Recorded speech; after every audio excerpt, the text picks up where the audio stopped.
Amitambona aminareo ry havana ny fahasoavana sy ny fiadanana avy amin'ny Andriamanitra ray sy Kristy Tompontsika.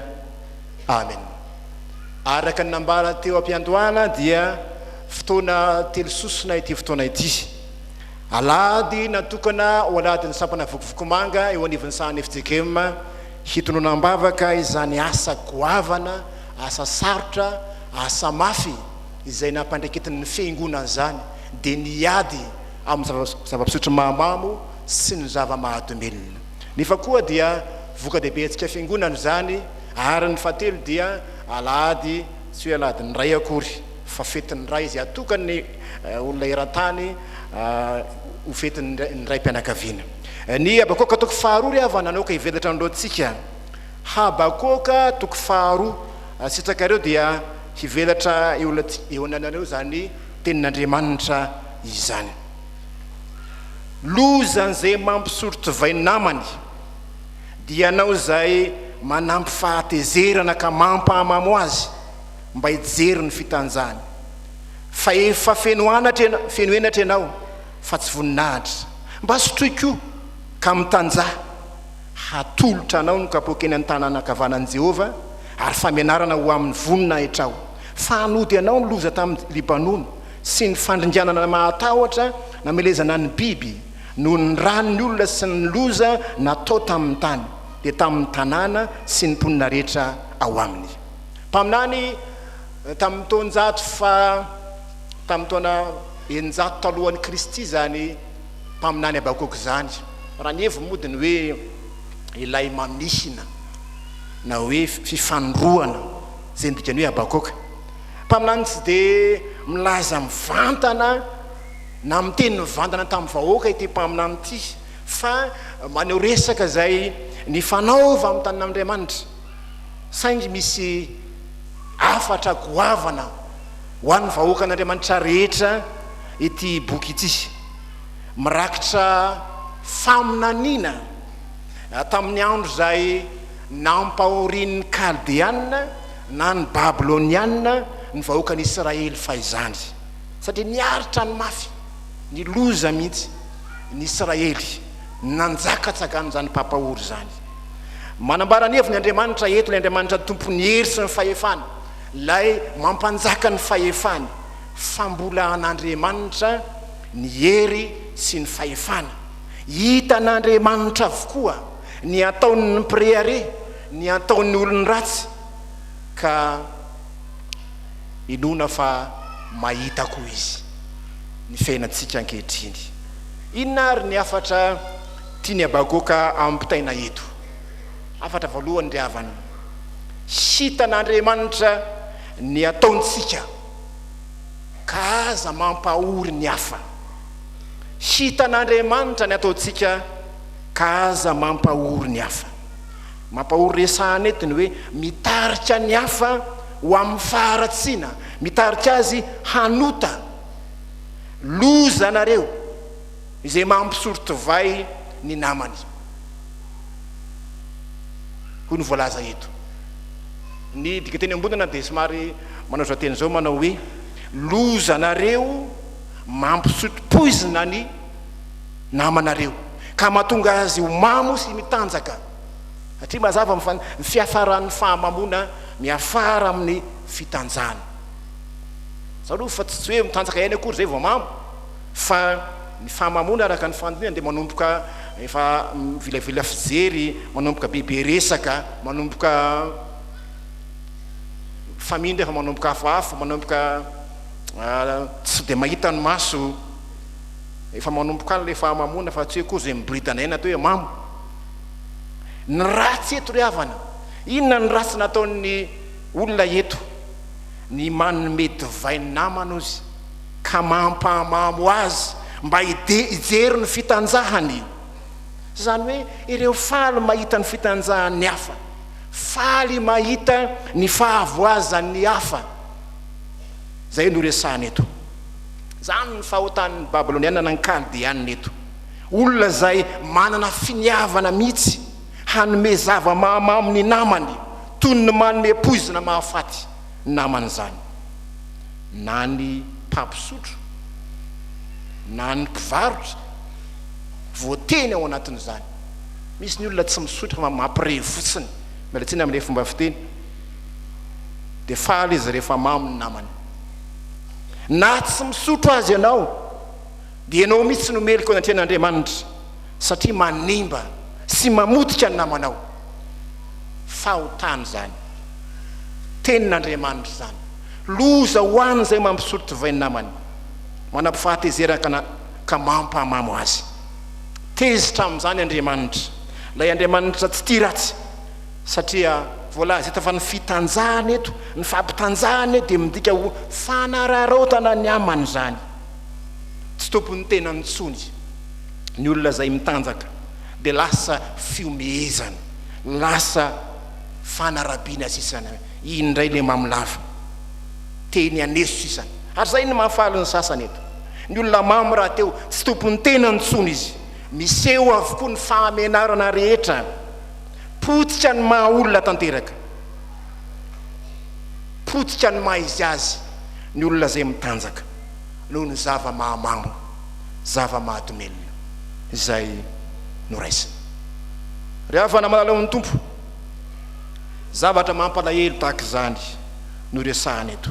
Fampitehan'ny fiarahamonina amin'ny alalan'ny fisotroana zava-mahamamo sy ny fidoroana zava-mahatomelona manomboka eo amin'ny tanora. Sarotra ry havana malala, sarotra ny fitezana ankehitriny.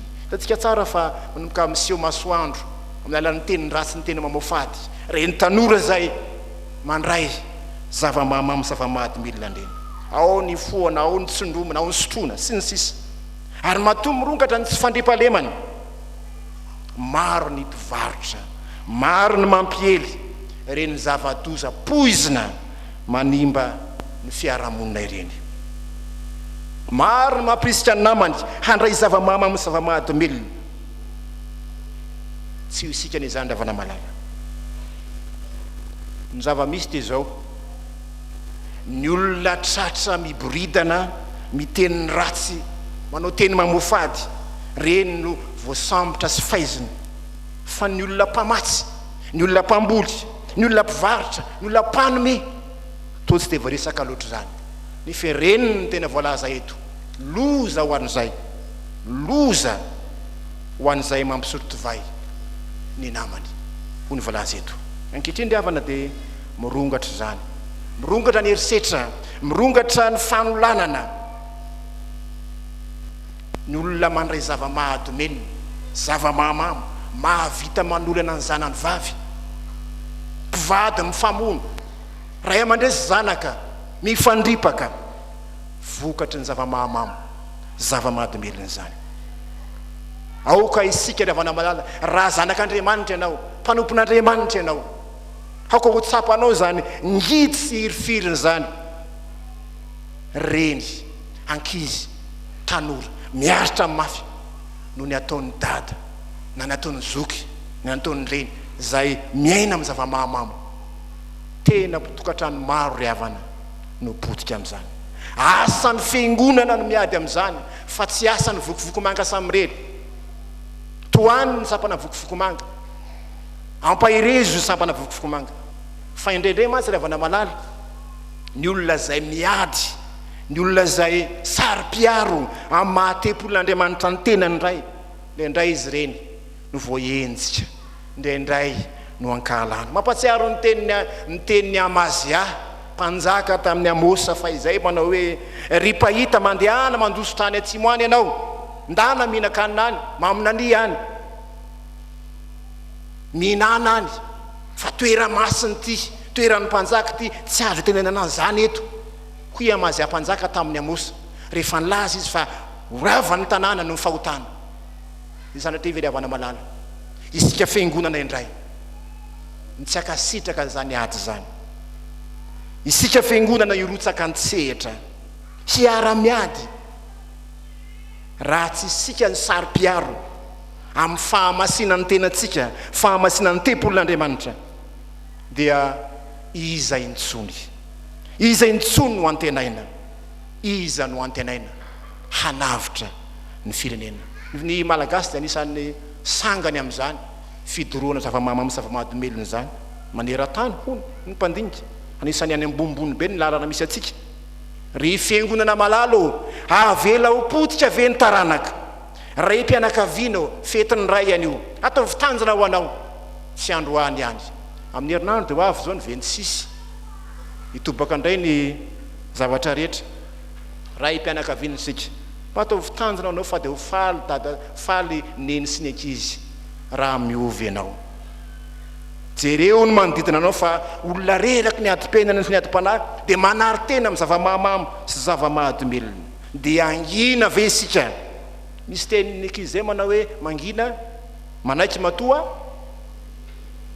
ay atsika le izy manaiky matoa tsy miteny rehefa tsy miteny ny fiangonana dikan'izany mankasitraka manaiky sitraka Andriamanitra ry havana sitraka Andriamanitra ny mampahoro ny hafa ny mpanome eto voasokajy ho mpanao ratsy ihany ko azo loza manome zava-dratsy ho an'ny zakaizany voka dehibe tsika androany nde mba hanome zavatra tsara ho an'ny tompo fa ny vokatra ataotsika ho an'ny tompo anisan'ny ady ataotsika zany fa fanohanantsika ny fiangonana zany am'ireo adidi maro isan-karazany amin'ny ady atrehany amin'ny fitorina ny filazany tsara mpitoro ny fahamarinany sika miantso ny olona hiara amin'ny faharatsiana ny fiangonana zay manambara fa ratsy zava-doza zany zava-mahamamo sy mahadomelona izany fa ny faharoa havana dia zao hitan'Andriamanitra ny ataontsika ka isy valiny ny ratsy ataontsika misy loza dimy raha tansaina anty boky ny Habakoka ity faharoa ity misy loza maromaro loza fahefatra moa ty lazainy ity loza ny mampisotro divay sy ny namany rehefa nanamafy ny fony farao sy nety nandefa ny zanak'Israely ho any amin'ny tany kanana nompan'Andriamanitra velony nanamafy ny fony inona ny fiafarany loza folo ho any manamafy ny fony rehefa nyreharezana tsona hoe Nebokadnezary zany mpanjakan'ny Babilôna dia zao ny zavatra nihatra taminy noroana ny ala tamin'ny olona izy ozy ka nihinana ahitra toy ny omby ary ny tenany dia kosa ny andony lanitra Daniela toko fahefatra andininy 17 faizin'Andriamanitra nataony tahaka ny omby nihinana ahitra rehefa nanambafy ny fony ka eto ihany koa loza no miandro ny mpanao ratsy hampisotroan'Andriamanitra ny kapoka ny fahatezerana hampisotrona ny kapoka ny fahatezerana olona tsy mangoraka ny hafa tsy avelan'Andriamanitra ho afamaina na ny mpampisotro na ny mpisotro fa hisotra amin'ny kapoka ny fahatezerana izy mba ho mamy sy ho afa-baraka ihany koa toy ny nataony tamin'ny namany ry havana malalao ny tompo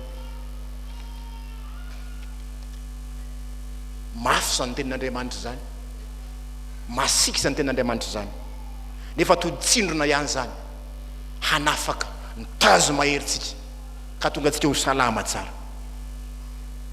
ho zakatsika mpampisotro ho zakatsika mpivarotra izakatsika mpanome zava-mahamamo ve zany loza izany hatrizay matsy ravana malala dia voateny foana ny mambo voaresaka foana ny olona mamolava fa eto dia ny mpampisotro sy ny mpamatsy mihitsy no hivatana ny tenin'Andriamanitra haneon'Andriamanitra ny heriny sy fahefany rehefa Andriamanitra no miteny hoe loza dia ho tanteraka zany manody ny ry havany manody ny ratsy atao fa mitantarana izy dia zao ny kaldeanina dia nanripaka olona maro tao amin'ity toerana tao hoe Libanona ity no vonony tsy anana ny atra ny olona tao hatramin'ny biby rehetra zay ny loza nataony tao dia hanody aminy ny loza maro ry havana nyendrika famonona zay ataontsika ho any namatsika manody zany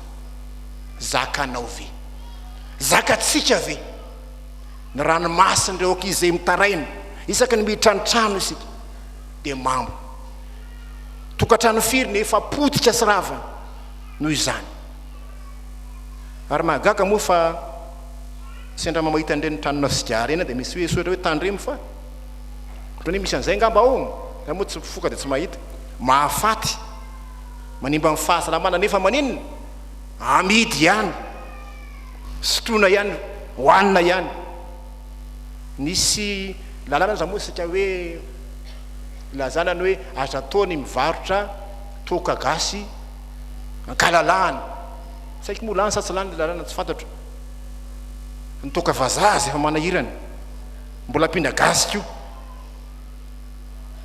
holy sasa manao hoe ny anay volany tadiavina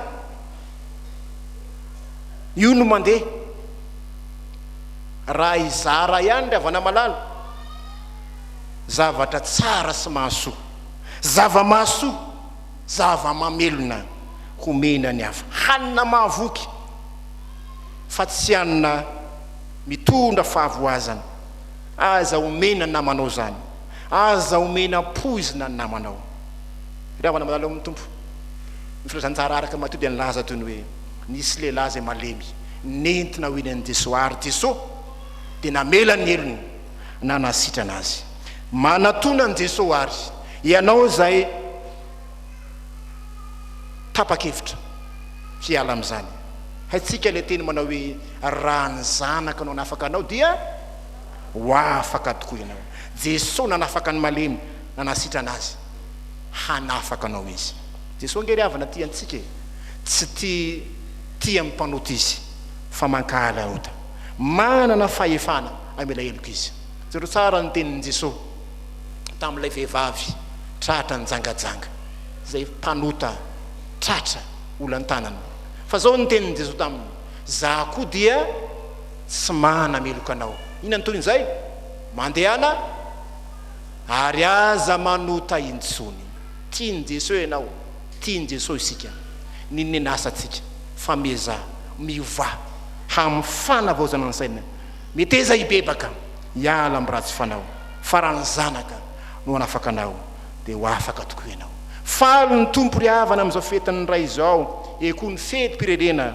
raha misy fetina ataona aotsika amin'ray mpianakaviana lavitry ny zava-mahamamo sy ny zava-mahadomelona amin'ny andro mpiainanao ny tepolin'Andriamanitra ny tenanao vatana tomady salama fa tsy reraka sy godako ny zava-mahamamo zay no entinao manompo an'Andriamanitra dia ny tompo aneravana malala hampahery atsika hiasa ho an'ny tompo hanimeny tsara ho an'ny tompo sika hanimeny tsara ho an'ny nama atsika sika ny filazany tsara ny tenin'Andriamanitra fanomezana tsara samihafa omeo ny namanao fahazaomena poizina izy n'Andriamanitra ny voninahitra ho aminao ry havana ny fiadanany amen.